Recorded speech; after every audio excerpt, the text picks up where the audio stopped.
Boredom Research has been working for 20 years using computational technology to produce real-time animations and expressions of scientific rules and behaviour.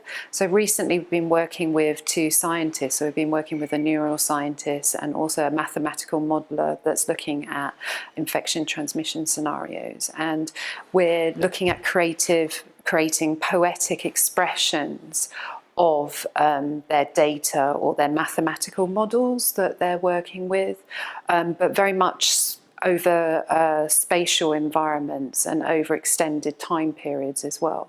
So we'll generate expressions of that data that look very poetic, and they have live sound and live visuals that build up over time. So recently we've been working with a mathematical modeler who works in the field of epidemiology, where we've been trying to understand how an infection transmission scenario inhabits the landscape. So what's the interaction between human infection and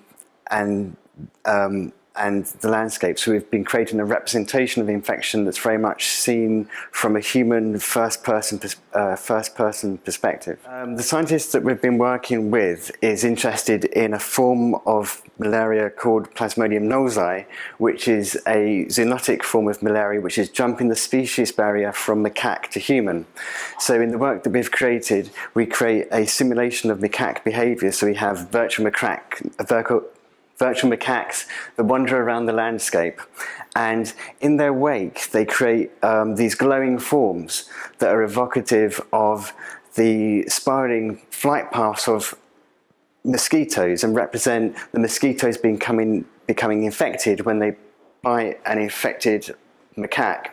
And then the landscape becomes populated with these glowing forms. And then we have a camera that moves around the landscape, and it moves in and out of these blizzards of infection. At certain points you have a kind of, if the camera climbs to the top of a mountain, you have an overview of the landscape. So you see the shapes that the infection takes in the landscape, but also in many times you're actually kind of in a position where you're moving through the infection and you see the complexity of these millions and millions of spiraling forms.